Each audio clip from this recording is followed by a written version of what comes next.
following is intended only for mature audiences.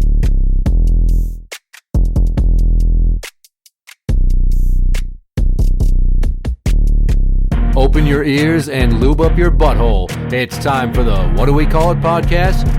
Now, here's your host. It's Jmann.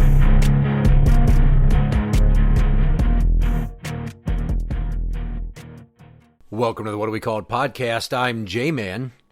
And let's talk about relationships and how it applies to mental health at the tail end of what was Mental Health Awareness Month, May, Year of Our Lord, 2026. Hallelujah. I have found in my experience with relationships that you will get people that you love intensely, and it doesn't take a lot for that love to turn to hate. And you wonder why, and the simple answer is that both are intense emotions.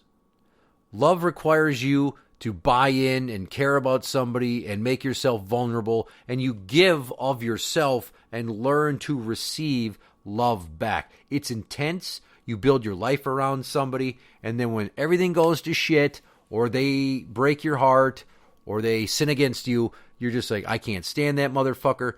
I never really cared about them. I knew they were a piece of shit. And that last part is interesting, because you will get people that loved you so much, and then after the relationship, you're still talking, maybe you're trying to fix things, maybe you're just working through it as you try to consciously uncouple. And they will purposely remember everything that happened through a negative lens. And why is that? Because love, it really hurts when you lose it. It's exciting when you get it. It's the ultimate drug. But when you have your heart broken, it's very easy to turn bitter and to think badly about the person you were with. And it's almost like you start looking for reasons to make yourself feel good about breaking up with them or the relationship ending, because it safeguards you from dealing with the reality of the hurt. You don't have to process your own feelings of grief and failure. It's basically just a fucking condom for your ego is what that shit is. And I've had some really ugly fucking things said to me in the last few years, well, separated and going through this divorce. And some of the ones that hurt the most, and she's going to hate that I brought this shit up, but too bad. You're just a stupid man-child. I don't know why I ever married you. I never should have married you. I wasted my 30s on you. This was a mistake. I wish you never would have contacted me again on Facebook. I'm sorry things ended this way, but hey, at least thanks for my kids. Those are the types of things that when they say them to you, you question, did this person ever even love me? Because holy fuck, do I know from a mature emotional sense, you don't say hurtful shit to someone just because you're mad, because you can't take that back. And if you're in the habit of saying mean shit when you're angry and then apologizing after and hoping that they forgive you for it or take you back, that's a cycle of abuse if it becomes habitual. And you don't want that, because that proves that you're not ready to be in a relationship and you're really only about yourself as opposed to thinking outside yourself about others. Now back to love turning to hate. We've all done that shit where we stroll down memory lane with the collection of belongings that we shared or they gave us for gifts and things like that. And maybe you burn old love letters, as some people do, as it's supposed to be cathartic and a symbol of regaining your power. Or you take a stuffed animal that they gave you and you rip the fucking head off of it. Or you go find a tree that you carved your initials into, like you're fucking Tom Sawyer, and then you go take a hatchet and you mar that shit up. I don't know. Or if you're the ultimate idiot, you got their name tattooed on your ring finger, and then you have to get it either changed or lasered off. Pamela Anderson did the former. Somebody I know as a friend did the latter. And that's just not a great idea. Or you could be like Nick Cannon. He got Mariah Carey's whole fucking first name tattooed huge across his shoulder blades. What an idiot. Anyways, love turns to hate because somebody wronged you and you're trying to make sense of it. And it's the deepest emotion you can feel is love. And imagine if you didn't really get that love, or you didn't find what you felt was true love for the longest fucking time. And then you have this person and they're everything to you. It's not limerence. You're not obsessed with them or dependent upon them. It's true love. You'd do anything for them.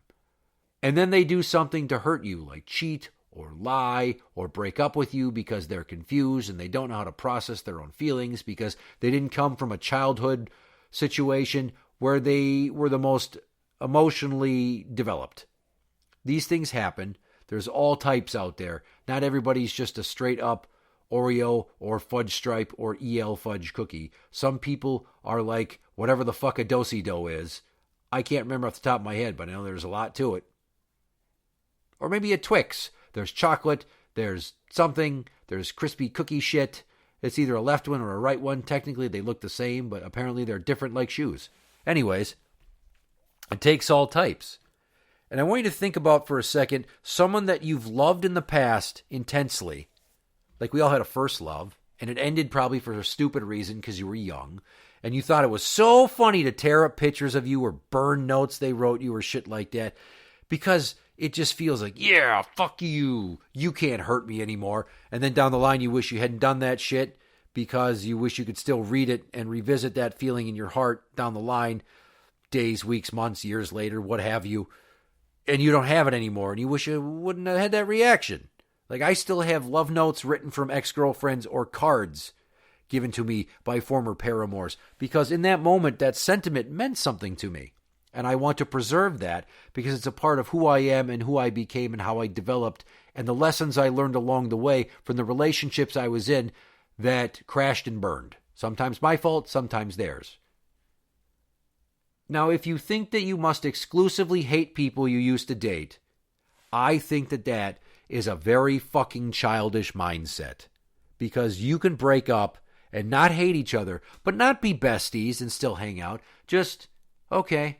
We're going to be cordial, and if we see each other, we'll say hi. No need to keep in touch. Let's not keep all of our ex-boyfriends in our friends list on Facebook because we're always looking for a supply, and it gets us our jollies to go, yeah, I'm sure they'd take me back. Yeah, they all still want me. Look at how fucking hot I am. Yeah, okay, AI work photo. Anyways, I don't hold on to a lot of that shit, but I hold on to some of that shit. I don't stay in contact with many of my exes, but the few that I do, we're on decent terms. I feel like it's a mature move to be able to see each other. Now, this one gal that I dated in 2006, she was a drinker. Our relationship started off weird, then it got kind of intense, then it fizzled out, then we rekindled. That was a mistake. I spurned somebody else in the process, and while she was back with me, she totally took advantage of me financially, and then I got pissed off and I kicked her out. And that's how that went. And we didn't really talk much for a number of years, and then we reconnected on Facebook, and then we kept in touch, and then we both had kids, and then I got married, and I'm like, you know what? I am going to stop talking to her. And I unfriended her, and she's like, why don't you want to be my friend? I'm like, I'm married now. We haven't been together for, holy shit, fucking 12 or 13 years. I'm calling it. And that was that.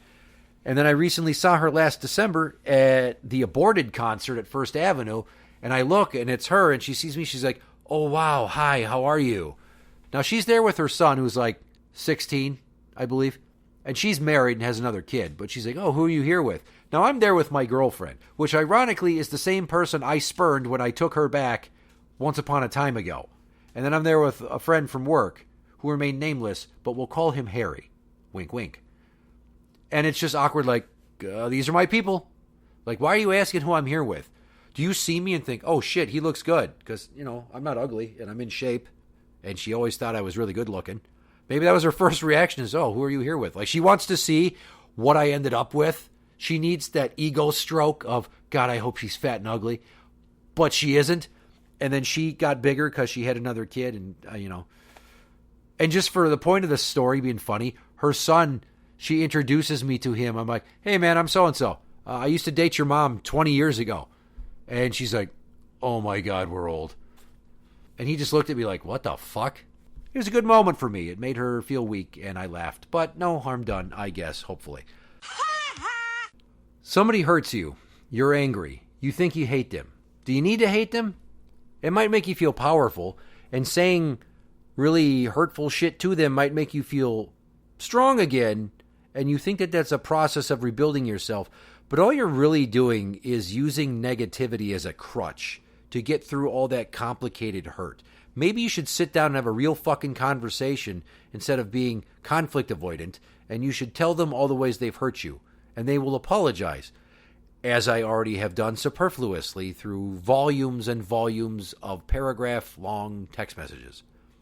Or maybe you see each other years later, and you're like, hey, you know, it ended badly between us, but I don't have any hard feelings. And they're like, yeah, I'm really sorry the way that I broke up with you back then. I'm like, we were literally kids, so fucking calm down. I don't need to have that negativity in my life. I've moved beyond it. And even, let's say, hypothetically, you had one of your best friends get contacted by an ex-girlfriend of yours, and then they hung out, and then they started dating behind your back, and then you found out and you blew a gasket, and it almost ruined the friendship, but ultimately you said, you know what, I'm going to be the bigger person, and you're still friends with him, but she will not let you come hang out at their house. And even though she's kind of a roadblock in your friendship being as strong as it once was, she's his problem now, and I don't need to be mad at her. See, I've grown beyond that. That's the wisdom that comes with age and experience. So how can you combat this? You could do therapy, you could journal, you could write angry songs about them, as I've done in the past about people, or you could just, I don't know, fucking meditate. Read a book about it. But don't just blindly default to saying they're a piece of shit, they were a narcissist, our relationship was toxic, they're fucking garbage. You don't have to fucking hate them. You don't have to get along with them. There's a very large planet with 8.2 billion people and change, and what are the odds that you're going to see them again unless you live in a small town, and then everybody's had a turn with her and you, whatever. Just let it go. And to take all those positive memories you had that now you remember and say, no, I always hated that. I never really liked it. That's just a fucking shitty defense mechanism that you have to try to cover up for how mad you are that they wronged you and the hurt that you don't know how to put into words or make peace with. So you just try to hate them and make their life hell. You can do that. But eventually that negativity is going to consume you. And what does that bitterness get you in the end? I'll tell you what it gets you. Your face starts to fucking droop off your skull as you get older, and you look like the wife of Ed Bighead from Rocko's Modern Life in some lights. You don't need to be like that. Yeah, you had good times. Yeah, there were bad times. Cherish the good times. Feel bad about the bad times, but learn from them. Not everything has to be like, well, you know what? You ended up breaking my heart, so maybe that time on the Ferris wheel where you rubbed my wiener on the outside of my pants when all those people couldn't see and we laughed about it. Yeah, maybe that wasn't so good. Fuck you. You're a pervert and a predator.